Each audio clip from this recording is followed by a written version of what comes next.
My name is Adam, this is Vancity Audi, and I'm back at it again. It's time for another review. This time the review is going to be of this TTE700 hybrid turbo from the turbo engineers with a Unitronic tune meant for E85 as well as for a stock block. Yes, my motor has forged internals on the bottom end. Rods, rod bearings, pistons, and head studs. But the tune I am using is safe and meant to be utilized for people with an unbuilt block, an untouched block, a stock motor. I'm gonna go through all the different highs and the lows of how basically the turbo's been working out for me, the goods, the bads, and let you guys know my feedback. So if you guys are interested in the market of a brand new hybrid turbo, you wanna put a little bit more pep in your step, this is for you. Instead of going through this not so interesting stuff first, I'm gonna switch it around this time, and I'm gonna start off with the thing that's most important to me, and that is performance. So far, so friggin' good. Oh, it's good. Those of you that follow along on the channel, you know that I have already dynoed the car. You know that I have gone up against an R8 performance and run a quarter-mile time of 10.0 at 141. Dyno, 650 wheel horsepower and 500 and some, I think it was like 504 or something, foot-pounds of torque. The car moves out. It is fast. Very, very crazy to think that I'm running the stock block file, and there's even more in it on the built block. Not up top, it's pretty much maxed out for horsepower, but I'll get a bit more of that mid-range torque once I step it up to the built motor file, which is coming in the weeks to come. Performance-wise, this thing has been a riot. It is truly incredible what Unitronic has done to maintain the stability and the safety of a stock motor that's been untouched by really holding off on that torque in the mid-range. Yes, you definitely feel it. There's a little bit of a lag. I think the stock turbo was about 3,200, I think, 3,300 RPM for full spool to really get you, whoa, in the back of your seat. This I feel like is closer to 3,800. So yes, there's a few hundred RPM difference, but you honestly don't feel it when you daily drive. And when you're banging on it through the gears, bang, bang, bang, launch control, 0 to 60 runs, quarter-mile runs, you never feel it. You're wide open throttle the whole time. So it makes no difference whatsoever that it takes a little longer to get that power when you're on it and you're flying through the gears. If I had to change one thing about performance at this point in time, it would probably be the launch control. So far, I'm still trying to dial that in. The file that was made available to me right off the bat was meant for a drag strip. Yes, we're gonna go crazy fast on a drag strip with track prep and with my drag radials on, but for the streets, I'm spinning like a crazy bastard. They're just blowing the wheels off. So definitely have to watch my modulation of how much boost I'm building, where I'm launching in the rev range, a bunch of different things. So Unitronic and I have been passing them logs. Hopefully when the time comes, they are going to be more than happy to share with everybody a street tire file, where if you're launching on the street, you're less likely to blow your tires off. I can't guarantee that, I'm not promising that, I am not speaking for Unitronic, but I'm hoping that that's something that they can offer to the public. Now to get into something that's not quite as fun at all, we're gonna go with gas mileage. Gas mileage on this tune has been surprisingly good. It's not great, don't get me wrong, it is not great, but surprisingly good. I drive pretty chill. I'm not a very aggressive driver when I'm driving around. Yes, I'm ripping quarter-mile runs and I want to get to the track as much as possible to go as fast as I can, but for daily driving, the numbers that I have seen are 17 miles per gallon. 17 miles per gallon is not too shabby. I think that equals about 14 liters per 100 kilometers for anyone that's not American viewing the channel.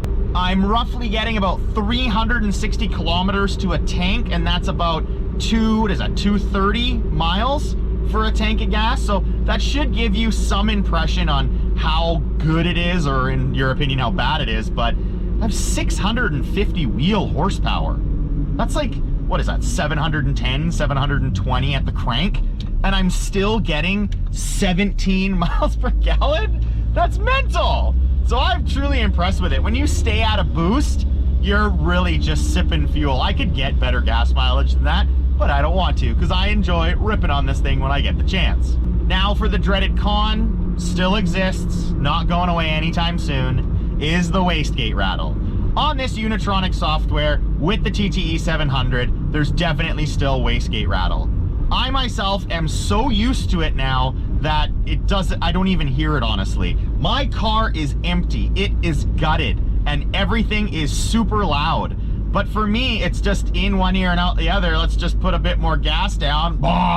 It opens the whole thing up, and it's loud as hell again. So you still have that. If you want to get rid of your wastegate rattle completely, I know that some tuners out there have said that there are files available and tunes available that eliminate wastegate rattle completely, but I haven't seen the performance of those tunes. So very, very cool if they can get rid of the wastegate rattle completely. That's friggin' awesome. I just haven't seen the numbers to back up that those tunes are so great that, cool, you have no wastegate rattle, but does it go as fast as the Unitronic software? That I haven't seen. If it comes out and slowly migrates over and things start to produce better and better results with no wastegate rattle, that's awesome. The better, the more competition there is, the better things will come out for the platform. So one day, who knows, maybe we'll see all revised tunes without wastegate rattle. But for me, this file is so ridiculously fast and so fun to drive. I don't care if it rattles, rattle all it want. I'm going Mach 2 in this thing, it's awesome. Now for daily drivability and the spool of the turbo. Very, very, very similar to my review and the performance of the 93 octane file from Unitronic on this TTE700. If you guys watch the review, if you watch my videos from past on the 93 octane file, you know that, yes, there's a little bit of lag. Yes, you have to wait a teeny bit longer for it to spool, but it isn't noticeable to the point where you're putting your foot down, where's all my power? It's taking too long. You don't think that way at all. It is noticeable to the effect that you're waiting half a second more for power to get there. Like, I don't know, it's, for me, it doesn't bother me at all. For someone that's really, really sensitive to spool, yes, it's a little bit delayed. You're not gonna get around that, I don't think at least, with a bigger turbo. It's just not gonna happen. Yes, the housing itself is the same for a hybrid turbo, but all the guts are bigger. So for me, it's fantastic. When you drive around in sport, when you're in dynamic, when you're going manually, you're just holding the revs a little higher, flying through the gears. You do not feel any lag whatsoever. It's when you're putzing around like I am right now, and I'm in drive, I'm in an individual mode to keep all of the dynamic settings except for the exhaust sound, so I don't have to hear it rattle all the time, and you guys can actually hear me. Then, if I was to step on it now, yes, it's got to downshift a couple gears, which you can't get around that. That's the way this DQ500 transmission works. There's a little bit of a delay, and then you got to wait for it to spool. But it by no means is as bad as a full frame where you definitely are waiting a bit longer for spool to get there before you're in that perfect power range of your turbo. Now for the last thing I'm going to talk about, it's just overall quality, overall experience, what I've thought of it as a general piece rather than individual things. For those that follow the channel, you guys know that I had an original TTE700 that I had rushed ordered, and it showed up, and we took the thing apart and we had it ceramic coated because the only one they had in stock at the time in which I ordered it did not have a heat shield around it. So we put it in the car, did some dynos, did a bunch of data logging, sent it back, and they're just like, hey dude, I think there's something more in it. I don't know if you maybe messed with the wastegate actuator or not. If you've watched my videos, you know I've already talked y'all through this, but just so you guys know, the second turbo that they sent me, we then slapped on, went and dynoed it. I can't say that it is making more power. It showed on the dyno that it is, but after data logging and more performance, seat of my pants feel, which to me is always the best way to feel if you're making more power or not, I feel like it's the same. It was a huge discrepancy in heat and intake air temp for the different dynos on those different days to see if my turbo, the second turbo, was making more power. Yes, the actuator, wastegate actuator, was in a little bit of a different spot, so it may have improved very, very small. But just from driving around, it honestly feels the same. I'm never gonna lie to you guys, I promise you that. I'm gonna always be open and transparent, and that's what I'm doing now.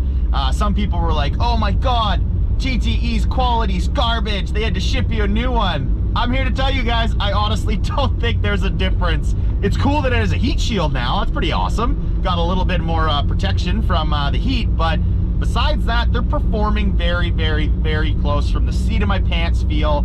If anything, like, I don't even want to say it, but maybe on the top end, a smidge more. But for what I felt for the before turbo and the second turbo, I can't say it's made much of a difference. Both those turbos have been were working great in my opinion. I just wanted to make sure TTE was happy as well, and if I'm going to be making these videos about them and showcasing what they can do, they just wanted to make sure I had the best product available, which I totally get and I understand, and I appreciate their support over what I'm trying to do. Besides that, it's been great. I've had no issues, no weird fault codes, no weird errors or messages or anything like that. Just balls to the walls performance, ripping out as fast as I can. I have now gone out, I don't know how many times to data log, but I've gone out 3 times now to do quarter-mile passes. And forgive me for not showing you all the footage, but for those of you that stuck around at the end of this video, I'll show you some of that footage. It was me trying to hit a 9-second quarter mile on the street, on street tires. I don't know, the car gods must be pissed at me or something. I'm so close. To date, just a few days ago, I ran a 10.0, what was it, 10.06 I think? 10.06 or 10.03, like so unbelievably close to 9. I mean, come on. And it was at 142 miles an hour. So that's the fastest I've ever been, ever. And not quite the quickest ET. I managed a 997 with a stock turbo, but that's on a prepped track. So for those of you that are like, hey, why the hell have you not put on the built file? Now you know. I wanted to get you guys a full review so you knew exactly how this turbo felt, how it was performing on this tune. I feel like the majority of people that are wanting to strap on a TTE700 are not wanting to build their motor. I personally think you should. I think everyone and anyone that is going to be upgrading your turbo should build your motor. Forged internals, protect your investment. Now, if you refuse to do that, I can't hate on it. I know it's pricey. So if you choose not to, this TTE700 file on E85 and also the one I've already run on 93 is meant for a stock block. They hold back that torque, and it has been providing me a riot's worth of fun. It has been so fun. I think that's pretty much it, guys. That sums it up. Thank you everyone for watching. I'll put my zoom quarter mile little stuff for you, some footage of the dash doing those runs, and a little something special for you guys for sticking around, watching the video to the end. Coming up, guys, I promised you a track day. I have a track day coming up soon enough. I will be using this same file, and I'm gonna see how fast I can go on the stock block file from Unitronic in the quarter mile with my drag radials on the racetrack. Any guesses? In the comments below, leave your comments, your guesses as how fast you think I'm gonna be able to go in the quarter mile on a track with my drag radials on this exact tune. I'm interested to see what you guys have to say. Thank you so much for watching, everyone. I always appreciate everyone tuning in to hear what I have to say. It means the world to me, guys. Until next time, take care.